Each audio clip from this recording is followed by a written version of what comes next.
Welcome back to Long Covid Doctor, an educational series for sufferers of long Covid. I'm Dr. Tim Robinson, formerly a family doctor, GP for 30 years, now a long Covid specialist. This is the second part on taste and smell in long Covid. In the first part, I talked about the symptoms, diagnoses, investigations, and the causes. In this part 2, I will talk about the treatments, management, and the outcomes. So check out the references, resources, and links to social media in the show notes below. Just to say, any advice, diagnoses, treatments that I mention should only be considered after discussion with your own doctor or medically qualified professional. So here we go, part 2 on taste and smell in long Covid. So, before I go any further, basically a brief recap is probably called for from what I covered in part 1. Problems with taste and smell are quite common in long Covid. They cause varying degrees of distress and concern with our patients, and can have a significant impact on quality of life. Loss of taste may lead to loss of appetite and hence weight loss. Heightened or offensive tastes may lead to sort of an unrelenting or all-pervading nausea and a feeling of sickness, unpleasant and often distressing. Initially, it was thought that those problems were due to damage of the cells in the lining of the nose or on the tongue. However, with greater understanding of the effects of Covid and that smell and taste problems persisted, it was realised that the problem lay at a much deeper level, somewhere along the pathway to the brain, to the taste and smell areas deep in the brain, causing the problems in those areas and all the downstream problems due to the connections of those areas to other parts of the brain and the body. In order to manage this, we need to focus on two aspects. Firstly, the mouth and nose itself, the local approach, and then secondly, the whole person general approach. With loss of taste, there are various suggestions to help this problem. These are by using artificial saliva or making changes to medications. Zinc supplementation is suggested, but on the whole, there is insufficient evidence to really support this. And so it mostly comes down to managing the symptom, and suggestions are sort of eating with non-metallic cutlery, especially those patients who report to us that everything tastes metallic. So it's logical, eat with non-metallic cutlery. Avoid bitter foods. Again, some patients are saying their food, everything tastes really bitter. So, logically, avoid bitter foods. Flavour with spices and seasonings. Well, again, that's logical, isn't it? For those patients whose sense of taste is diminished or absent, why not spice it up? Spice it up with seasoning and spices. Serve the food cold. That's advice given, but never really quite worked that one out. Regular mouth washing is on the list. Loss of taste often coincides along with loss of smell, and the loss of smell latter is managed by smell retraining. There have been patients who have undergone smell retraining who have also noticed not only an improvement, a return of their sense of smell, but also an improvement in their taste. So, an unexpected but a happy outcome. So with the loss of smell, in order to regain the sense of smell, as I've said, many patients have been trying smell training.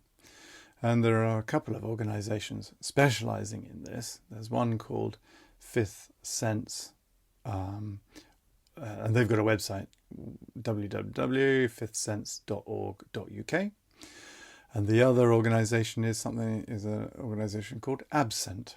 So their website is www.absent.org. So Absent recommend sniffing essential oils in their smell training kit, which they provide at a cost.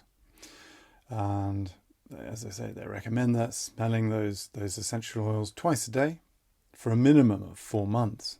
It's a long time. This comes off the back of a study back in 2009 in which aromas were tested, and those aromas were lemon, rose, eucalyptus and cloves. And so basically they instruct sniffing those smells, essential oils, slowly and gently, each in turn for 20 to 30 seconds. Both of those organisations have an extensive library of information and links and resources to help. So why not look up their websites? So what else? The other thing that some GPs prescribe for patients who report loss of smell, some GPs prescribe inhaled nasal steroids. Reasonable prescription to make, considering, COVID has been due to inflammation, and maybe dampen the inflammation down with steroids. Reasonable idea, quite logical. However, at this stage, long COVID, it's been going for many months, and so the inflamed airways are probably no longer inflamed, and like I said earlier, those dead cells in the lining of the nose have probably been replaced anyway. So actually nasal steroids probably won't do anything. I mean, they're used commonly in hay fever and allergic rhinitis. But in the absence of allergic conditions in our long COVID patients with loss of smell, they're probably ineffective in restoring the sense of smell. There's probably no harm in using saline nasal sprays, often prescribed in general practice for nasal symptoms, but this is probably unlikely that this will be helpful either. So having focused on the local approaches to manage loss of taste and smell, I need now to turn to the general approaches. And the reasoning behind this is that the most likely cause of problems with taste and smell relate to the whole pathways, and the damage that the coronavirus has done to those pathways at various places in those pathways, and remembering the pathways from the receptor cells in the tongue and the nose to the smell and taste centre deep inside the brain. So the pathway, anywhere along the pathway, if there's damage because of COVID, those are the mechanisms that lie behind the problems with smell and taste. So if the damage of the nerves is due to the virus directly damaging the nerve cells in the brain, and hence breaking those pathways, it takes time for those cells to be replaced. If the damage is due to microclots blocking the blood vessels in the brain, it takes time for the clot to be cleared by the natural process of recanalization or bypassed by neovascularization, new blood vessels being created. If the problem is due to excessive inflammation and inflammatory factors impairing normal function of the nerves and brain tissues, it will take time for the inflammation to settle down. And likewise, if the excessive inflammatory process involves activation of the mast cells in the tissues surrounding the nerves, that too takes time. And finally, if the damage in the sort of the smell and taste pathways is due to autoantibodies to the nerve fibers or their supportive connective tissues, then again, that also takes time to settle. As I said earlier, there is no specific proven single treatment that is recommended to speed up the resolution of all those imbalances and dysfunctions.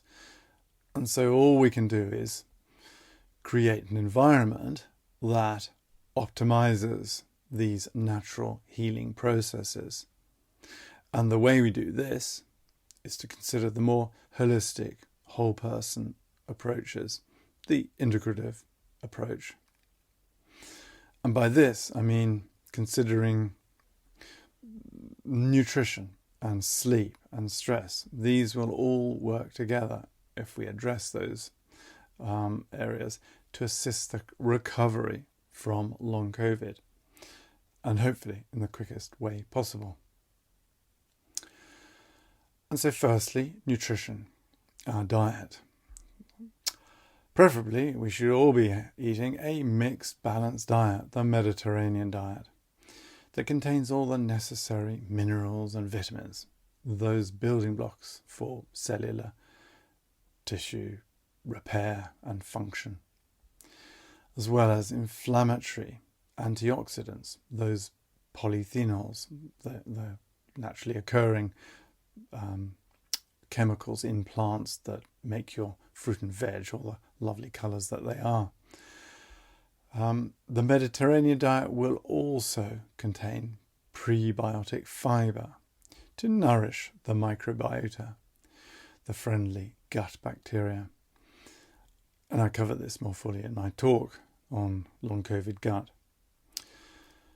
A healthy gut flora is so important to support the immune system, for production of vitamins and hormones and various chemicals and neurotransmitters. Really important to support the microbiota, the friendly gut bacteria. Your diet should also contain oily fish, because they are the best source for omega-3 essential fatty acids. Again, these have so many functions in the body, but in particular immune support, important for this whole process of long COVID. And finally, we should consider supplementing with vitamin D. Because after all, we live high up here in the Northern Hemisphere, and as we know, vitamin D is produced in the skin, synthesized in the skin, due to the action of UVB light on factors within the skin that bring about production, synthesis of vitamin D. So there's no harm in supplementing with that. That's diet, nutrition sorted. The next thing we've got to think about is sleep. Sleep is the great healer, as we all know, to refresh and repair. And we must support the day-night cycle, the circadian rhythm, which is responsible for release of various restorative hormones, such as growth hormone. And so we should think about sleep hygiene, a strict bedtime, a sleep-inducing novel, a Jane Austen novel, just to relax us. No mobiles and screens and tablets an hour before lights out. Why? Because they emit blue light, which is arousing, rather than pink light, which is relaxing. And if you have difficulty getting off to sleep, you could try, that is despite your Jane Austen novel, if you have difficulty getting off to sleep, you could try Piriton, 4 milligrams a night. You can get this over the counter. Chlorphenamine, the first generation antihistamine, which has, its side effect is sedation. Other supplements that have been tried and researched to bring about sleep-enhancing effects are magnesium, 500 milligrams taken a few hours before going to bed, or indeed melatonin, 3 milligrams. You can get that over the counter or online. Well, they both are. That certainly melatonin is safe and tried and tested and found to be effective. So I cover all this in much greater detail in my talk on sleep disturbance in long COVID. So that's sleep done. But it's also important to tackle worries and the turbo brain, overactive brain, and stress.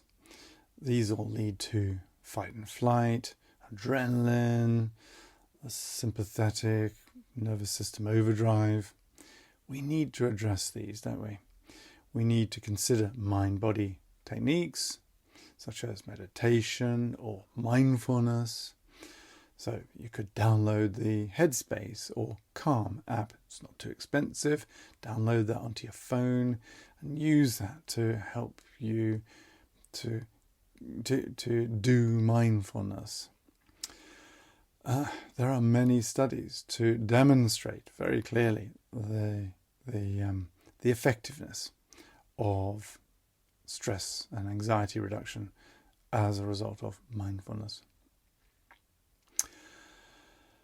Besides all that, there's also various general advice from a few trusted resources for long COVID, and the ones I recommend, or most of us recommend, are Your COVID Recovery, which is the NHS England website, a self-help patient resource for symptoms, information, and self-management. So I've put the link in the show notes below. And the other excellent resource, more specifically for long COVID and fatigue management, is the Royal College of Occupational Therapists site. Has a load of excellent resources to download and as to how to manage various aspects of long COVID, and in particular fatigue. Again, links in the show notes below. And so, finally, what are the outcomes for taste and smell problems in long COVID? Well, the good news is that most cases do improve or clear with time. That's our collective experience. When I say our collective experience, i.e. those of us who are working in long COVID clinics with our long COVID patients. Yes, the collective experience is that usually it settles naturally, he says, with time. This is presumably due to the inflammatory and immune systems returning to normal, the damaged nerve cells getting replaced and reconnecting by the process of neuroplasticity, microclots getting cleared or bypassed, and all the body systems becoming rebalanced and working in harmony again. But unfortunately, this all takes time, and it's a pity that we don't have any specific treatment that speeds up these natural healing processes. But at least in the meantime, these explanations and suggestions that I've outlined, described here in this presentation, will help you sort of cope with it until natural resolution brings about settling of the disturbances with taste and smell. And so there it is. That concludes the second part of my talk on taste and smell in long COVID, following on from the first part earlier. I hope you found them both helpful, and as I said before, check out the references and resources and links to social media in the show notes below. Again, as I mentioned at the start, any advice, diagnoses, treatments that I mention should only be considered after discussion with your own GP or qualified health professional. So in the meantime, I wish you well. I wish you well in your long COVID recovery. Cheerio.